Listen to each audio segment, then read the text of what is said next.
نام نور الدین ہے, کیا قسطوں کا کاروبار کرنا جائز ہے؟ جائز ہے.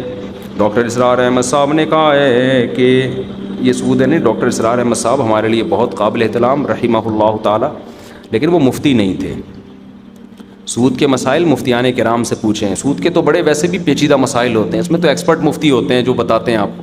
تو قسطوں کے کاروبار تو سود ہو ہی نہیں سکتا. میں نے بھی وہ ڈاکٹر صاحب کی اسپیچ سنی ہے جس میں وہ کہہ رہے ہیں میری رائے میں یہ بھی سود ہے, لیکن وہ بالکل اس کی کوئی حیثیت نہیں ہے.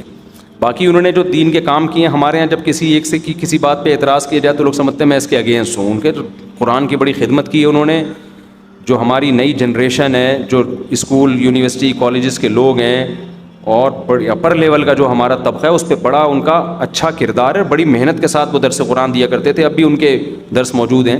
لیکن مسائل کے معاملے میں تو آپ مفتیان کرام سے پوچھو گے.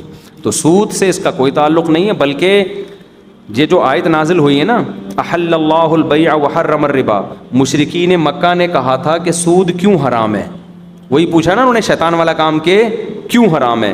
انہوں نے کہا جب قسطوں پہ ہم یعنی خرید و فروخت جب ہم کرتے ہیں تو اس میں بھی تو پروفٹ ہوتا ہے ہمارا. تو وہاں بہت سے مفسرین نے لکھا ہے کہ وہاں بیع سے ان کی مرادی قسطوں والی خرید و فروخت, کہ قسطوں پہ جب ہم چیز لیتے ہیں تو اس میں پروفٹ, جب ہم چیز بیچتے ہیں قسطوں پہ ادھار پہ تو ہم اپنا مارجن کیا رکھتے ہیں زیادہ. تو سود میں بھی تو یہی ہے. تو فرق کیسے ہو گیا؟ تو اسی کے جواب میں قرآن نے کہا کہ بھئی فرق یہ ہے کہ حل اللہ البیع, اس خرید و فروخت کو اللہ نے حلال رکھا ہے اور اس کو کیا رکھا ہے, حرام رکھا ہے. تو کسی بھی چیز کی کیش پیمنٹ کم اور ادھار پہ اس کی پیمنٹ زیادہ ہو سکتی ہے, شرعاً جائز ہے. ناجائز یہ ہے کہ آپ اسی مجلس میں طے نہ کریں.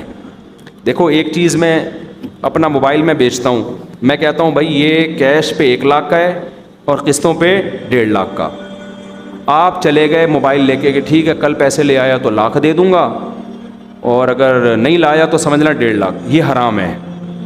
اسی وقت طے کرو کہ 1 لاکھ والی پیمنٹ پہ لوگے یا 1.5 لاکھ والی, اسی وقت طے کرو.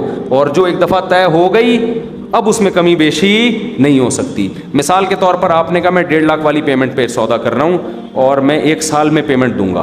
میں نے کہا جی ٹھیک ہے, موبائل لے جا بھائی, ضمانت کے طور پہ کوئی بھی ڈاکومنٹ جمع کرا دو, 1.5 لاکھ لے آنا. کل آپ آئے کہہ رہے ہیں یار ایسا کر یہ 1 لاکھ پکڑ اور باقی قسطیں معاف کر. اب نہیں ہو سکتا, سمجھ رہے ہو. اب اگر جلدی دی تو اس کی بیس پہ ڈسکاؤنٹ نہیں ہو سکتا, دیر کی تو قیمت میں اضافہ نہیں ہو سکتا. مثال کے طور پر سال کے بعد بھی ابھی تک نہیں دیے, اب میں کہوں اب بھائی سال کے بعد جتنی تاخیر ہوگی نا پینلٹی لگنا شروع ہوگی. یہ کیا ہے؟ ناجائز ہے, بشرطے کہ وہ پینلٹی آپ کے پروفٹ کا حصہ ہو. سمجھتے ہو؟ تو یہ ناجائز ہو.